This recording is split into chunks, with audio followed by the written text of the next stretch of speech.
Amados irmãos, a paz do Senhor, aqui, Pastor Gedeon Júnior, como sempre, né? E hoje nós nos encaminhamos para a parte final de primeiro livro de Reis, capítulo 13. Hoje nós vamos falar sobre um enterro, sim, um ato fúnebre, muito diferente, muito estranho. Você que está acompanhando comigo todo esse desenrolar do capítulo 13, bem, você viu que o rapaz desobedeceu ao Senhor. E em razão da sua desobediência, infelizmente, o seu cadáver estava estendido no chão, pois um leão o atacou. Um leão o atacou. E se nós pararmos e pensarmos, aqui deveria acabar a história. Sim, se eu pessoalmente fosse o escritor desta parte de Primeiro Reis, talvez aqui acabasse a história. Mas não acaba. É interessante que o homem que pecou sofreu as consequências letais. Sua vida foi embora, cumprindo-se assim a palavra de Deus. E se isso fosse simplesmente uma palavra de advertência, um escrito para advertência, sim, a lição estaria absolutamente completa e a lição seria: não desobedeça o chamado, não desobedeça a ordem de Deus, ou então certamente você perecerá. E aí pare e pense comigo, o que mais precisaria ser dito? No entanto, Deus, em sua grande e maravilhosa sabedoria, faz com que a história não termine aqui. O leão de Deus, podemos dizer assim, né? Sobre essa fera que sai e simplesmente mata o profeta jovem, o leão de Deus ainda estava vigiando o corpo do homem de Deus morto, demarcando o local, como se estivesse esperando pacientemente pelo último ato desse grande drama bíblico. E estava na hora, sim, do velho profeta vir, investigar e enterrar, fazendo uma última consideração a esse menino que infelizmente caiu na artimanha maligna desse profeta mais velho. E aí o texto em 1 Reis, capítulo 13, versículo 27 e 28 diz: Então disse a seus filhos: albardai-me o jumento. Albardai-me significa preparai-me o jumento, ok? E eles o prepararam. E ele se foi e achou o cadáver atirado no caminho, o jumento e o leão parados junto ao cadáver. O leão não tinha devorado o corpo, nem despedaçado o jumento. Veja que fantástico. Quando o profeta velho viu o corpo do profeta novo caído no chão, ele foi movido de compaixão. Eles eram, na verdade, irmãos espirituais. Eles tinham a mesma profissão. Homens de Deus que tinham que falar a palavra de Deus, doesse a quem doesse. E apesar de todas as suas falhas, incluindo a traição, ambos os profetas eram profetas que serviram ao Deus vivo. O profeta velho, de Betel, sabia que agora sua obrigação era dar aquele menino morto ao seu irmão mais novo um enterro decente. E aí a palavra de Deus diz em 1 Reis, capítulo 13, versículo 29 ao 30, o profeta levantou o cadáver do homem de Deus e o pôs sobre o jumento e tornou-o a levar. Assim veio o profeta à cidade para o chorar e o enterrar. E depositou o cadáver no seu próprio sepulcro. E o prantearam, dizendo: ai, irmão meu, ai, irmão meu. Foi um funeral como todos os outros, absolutamente triste. As pessoas derramavam lágrimas de tristeza pela perda de uma vida e pela família de um irmão no ministério, que perdeu-se. Para o velho profeta deve ter sido também muito de lágrimas de remorso pessoal, porque ele sabia que sua mentira havia destruído um servo de Deus. A única coisa a fazer agora era honrar essa morte com um enterro decente. Pela própria vontade e profecia de Deus, o homem de Deus de Judá não foi sepultado com seus pais. Mas se você parar a pensar comigo, ao menos foi sepultado e deitado para descansar por seus irmãos espirituais. E depois o velho profeta fez um pedido comovente. Ele diz aos seus filhos: quando eu morrer, enterrai-me no sepulcro em que o homem de Deus está sepultado.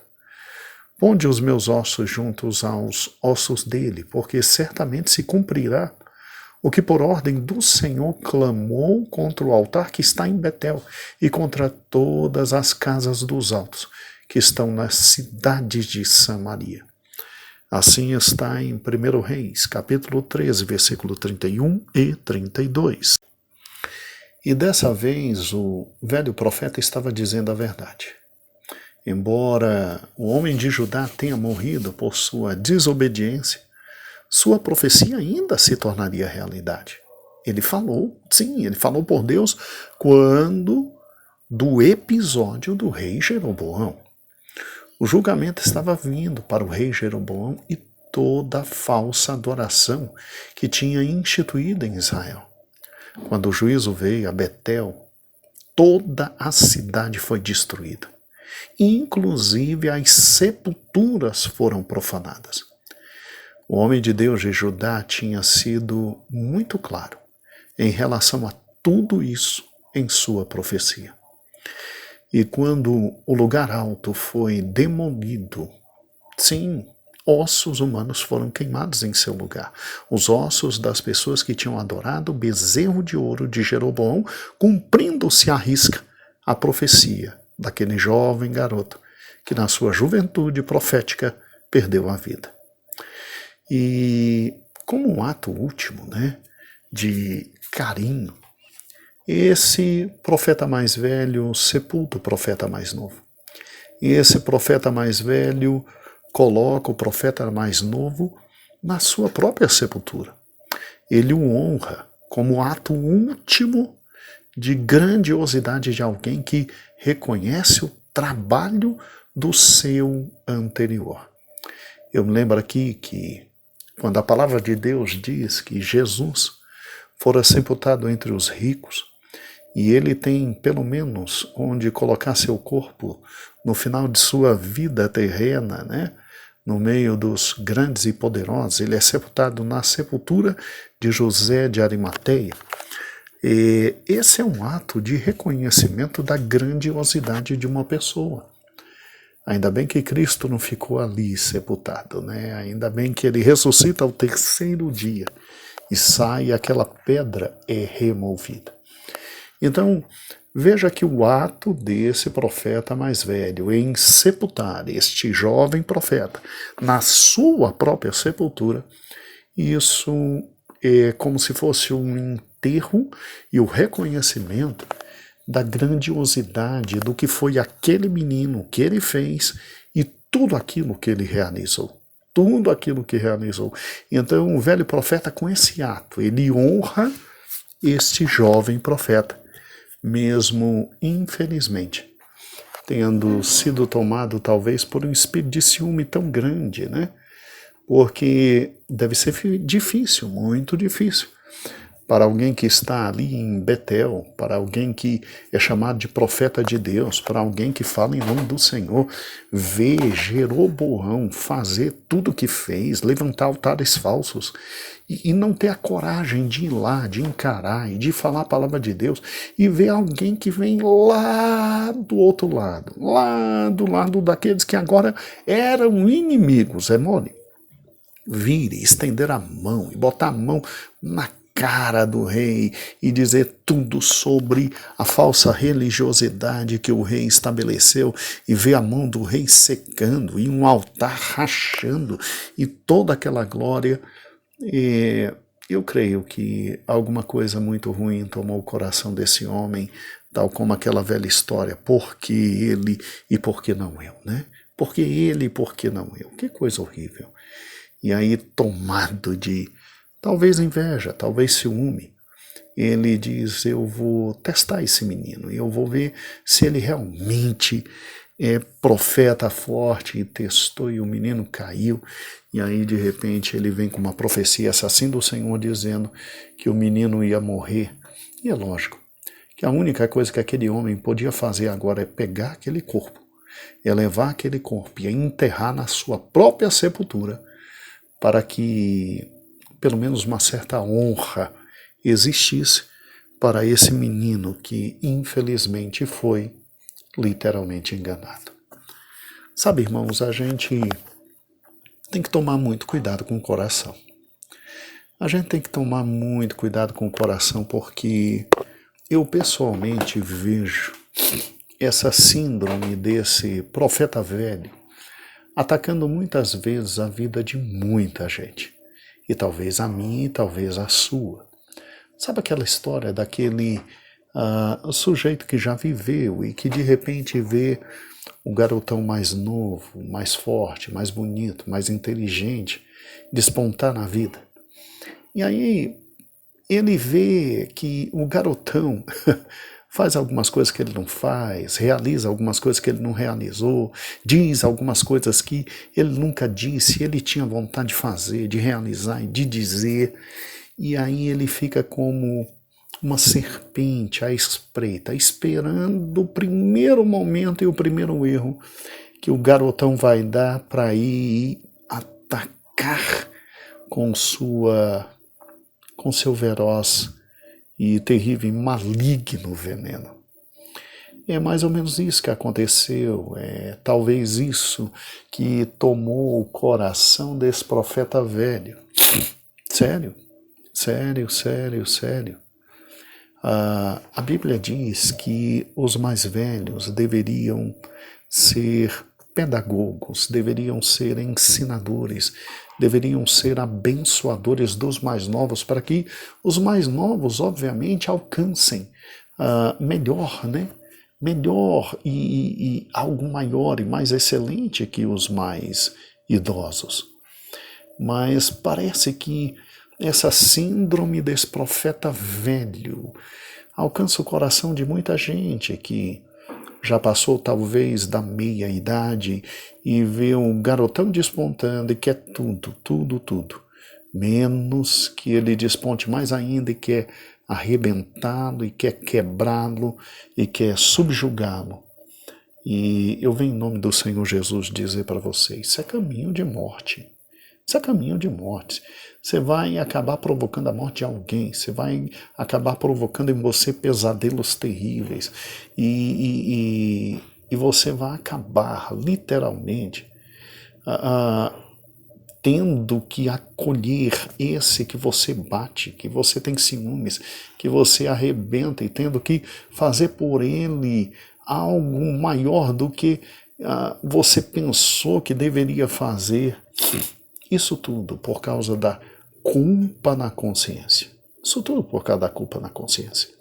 É por isso que a Bíblia diz que as mulheres mais idosas devem ensinar as mais jovens como ser boas mães, como ser boas esposas, como trabalhar de forma maravilhosa na igreja. Não arrebentá-las, não magoá-las, não insuflá-las, não simplesmente denegri-las.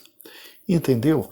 A Bíblia diz que, literalmente, aqueles que têm mais tempo, que têm mais prática no Evangelho, devem aconselhar os mais novos como andar, o que fazer, né?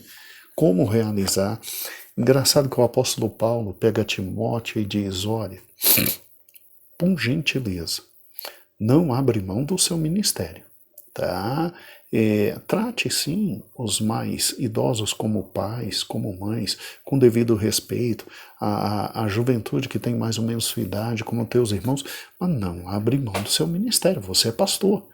Você tem que reger toda a igreja ali. E ele fala no momento em que Timóteo simplesmente está indo para uma das igrejas mais difíceis de pastorear, que é a igreja de Éfeso.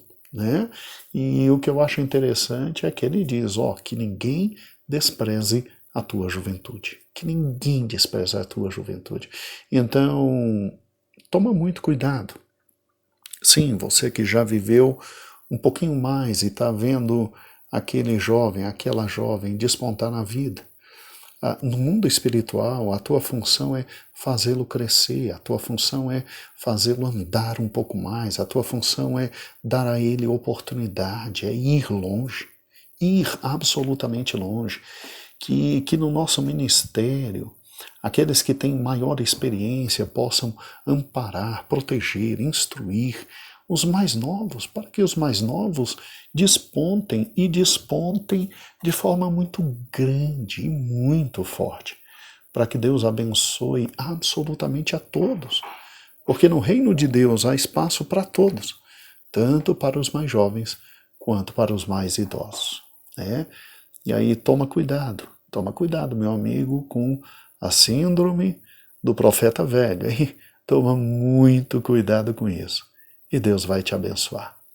Agora, vamos por gentileza à parte mais importante de todo este capítulo 13.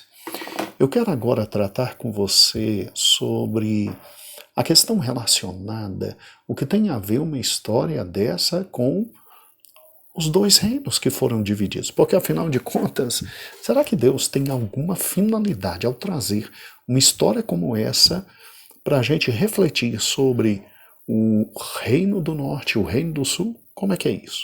Bem, vamos lá. É fundamental nós entendermos o que essa história também significava para os seus ouvintes originais. Pessoal do reino do norte e do reino do sul, que advertência eles teriam em razão dessa história.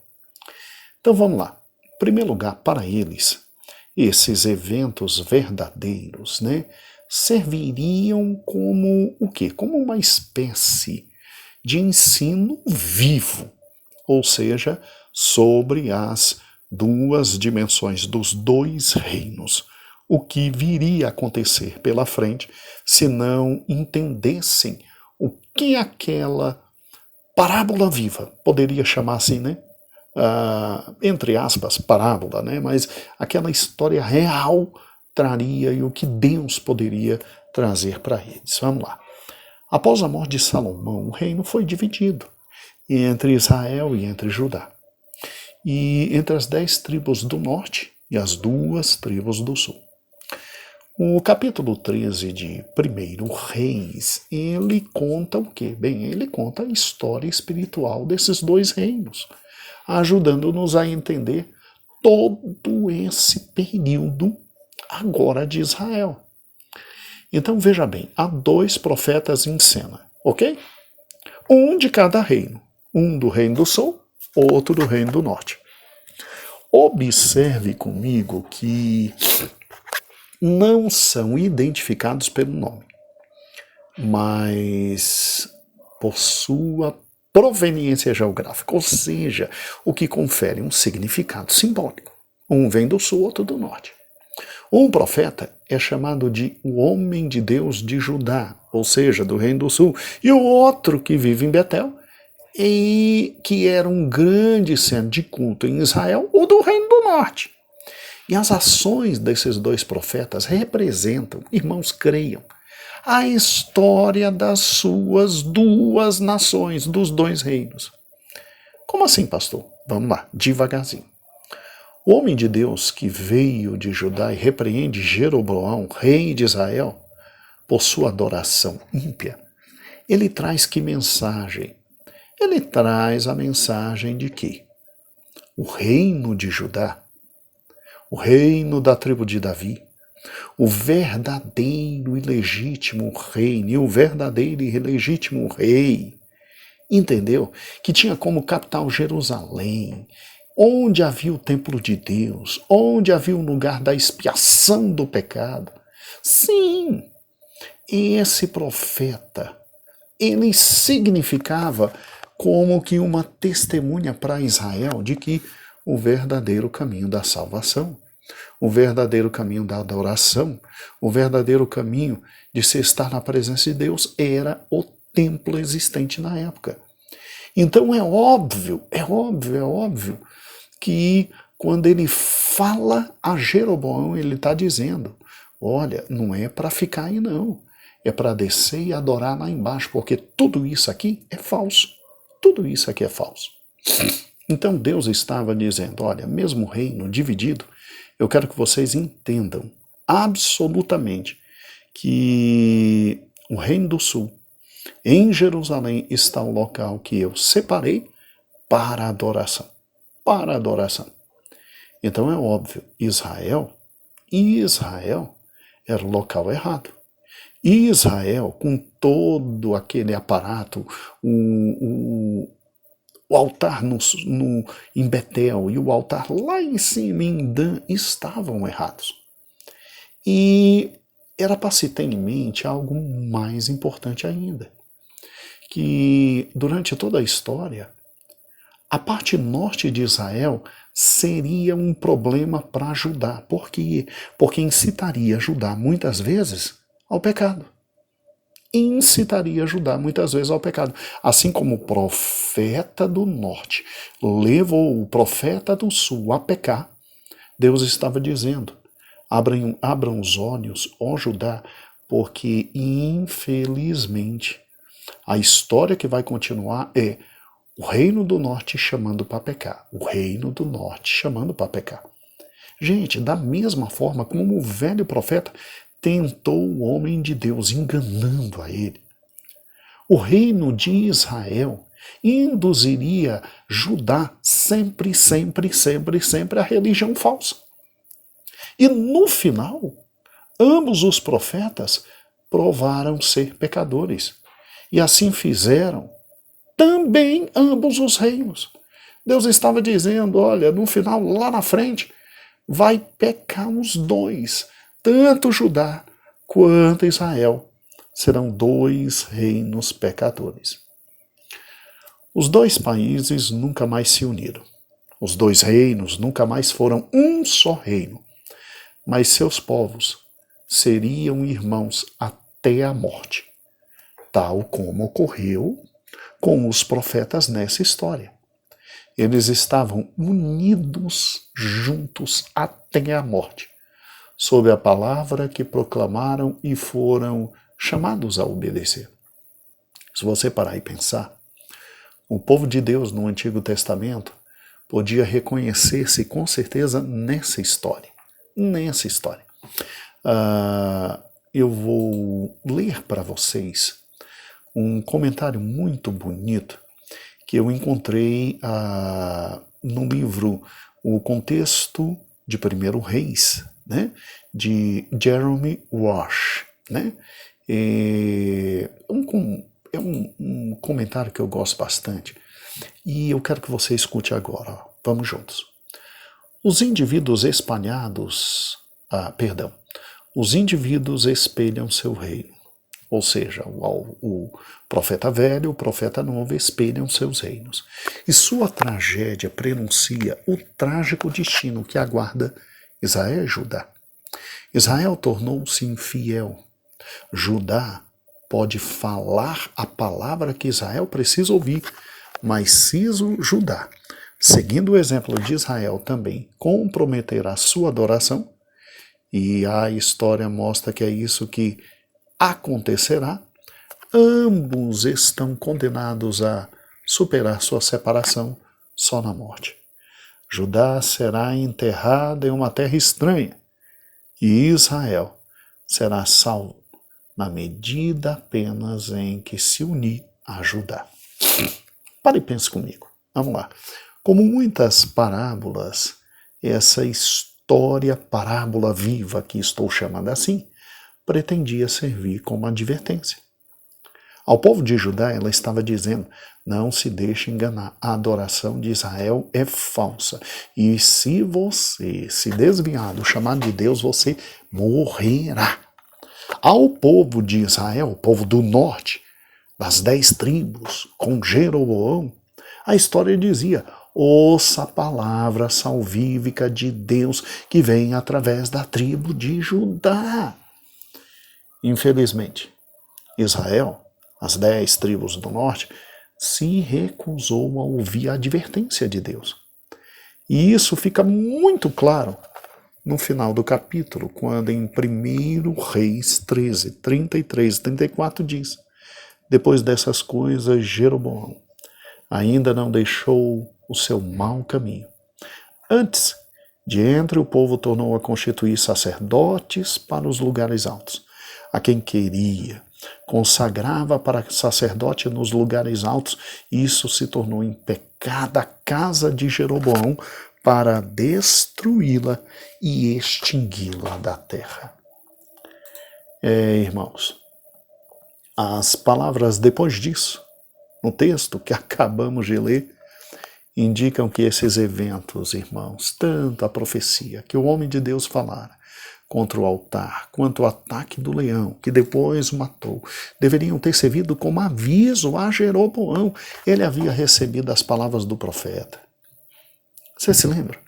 Você se lembra que Jeroboão ouviu as palavras do profeta? Você se lembra do juízo que veio na sua vida com a própria mão atrofiada? Você se lembra que ele ouviu falar da estranha morte do profeta na estrada de volta para Judá? Ou você acha que Jeroboão não ficou sabendo da morte do profeta? Sim, Jeroboão ouviu as palavras de julgamento que foram comprovadas por milagres de poder, gente.